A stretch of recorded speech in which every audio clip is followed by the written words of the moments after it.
Former President Donald Trump is coming to the defense of his supporters following the January 6th Trump insurrection. And, of course, he's going to put the blame on, well, you guessed it, the left, Antifa. But first, he's going to talk about how sad it is for his supporters and how they're getting persecuted. Let's take a look. It was a zero threat. Right from the start, it was zero threat. Look, they went in. They shouldn't have done it. Some of them went in and they're hugging and kissing the police and the guards. You know, they had great relationships. A lot of the people were waved in, and then they walked in and they walked out.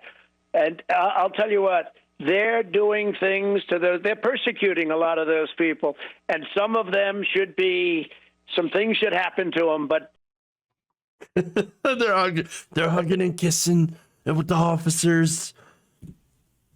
Great. Okay. Now, some of them did get waved in. We've seen that video, okay? But you know what? That turned out to be a pretty big mistake because turns out these people were pretty violent. In fact, one police officer, Brian Sicknick, was killed as a result, injuries sustained in the attack, as well as at least 138 people in total suffered injuries that included burns, concussions, and fractures. So, yeah, no, there were violent people there. Okay, and not only violent, but also super messy. They smeared feces all over the hallways, broke into offices, smashed windows, stole property. But of course, none of that seems to matter because Donald Trump is going to now go on to blame the Antifers. When I look at Antifa in Washington, even what they did to Washington and what they did to other locations and the destruction and, frankly, the killing and the beating up of people, and nothing happens to them whatsoever, why aren't they going after Antifa? Why aren't they going after the Antifa? Because they weren't there. They weren't there. Okay. Not only that, but Antifa hasn't killed anybody. And in fact, the entire framing here is just absolute bullshit. All right. For one, Antifa is not a group. It's an ideology. And in fact, the ideology has killed before. Yes, it turns out Antifa has killed people before. You know who it's killed? One of the biggest victims of Antifa ideology? Nazi ideology.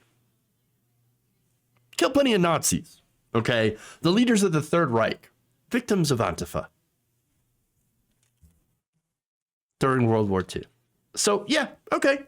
Now, as far as the recent protests where people were, identifying as having an anti-fascist ideology, no, as far as I know, they haven't killed anybody. So, it's been a while. All right. But, of course, members of the far right, unfortunately, have. Furthermore, it was members of the far right that were at the Capitol on January 6th, not Antifa. In fact, even the FBI. The FBI, understand, they're not a friend to the left. Okay? I wouldn't trust the FBI, generally, as a leftist, okay? Because the FBI has done so much to try to crush left-wing movements all over the country. And of course, the less said about the CIA, the better. Oof, the CIA.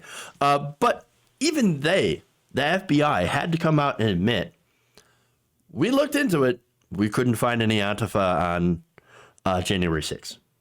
We just couldn't.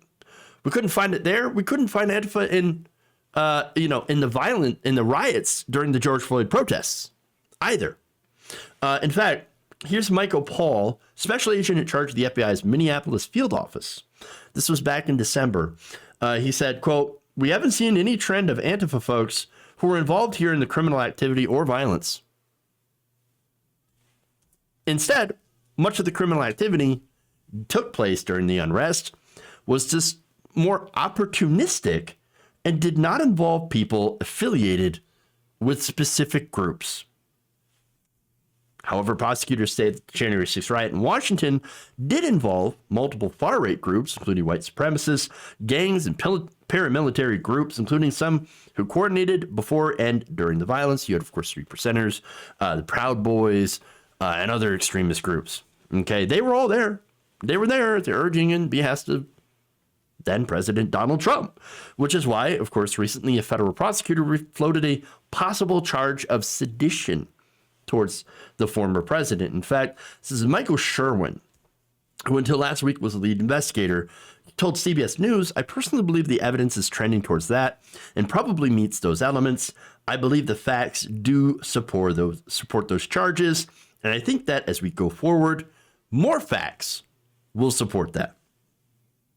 Well, yeah, I mean, given that we, of course, the fact that he was the most visible person in the country, and given the fact that he has been saying this on multiple occasions, on air, on television, in public, yeah, you might have a good case that he egged those people on, which is probably why he's telling his fans, many who are Republican officials, judges, congressmen, etc., that no, it wasn't us, it was Antifa. That's what it was. They were the ones who did the violence. It wasn't us. Go after them, not me.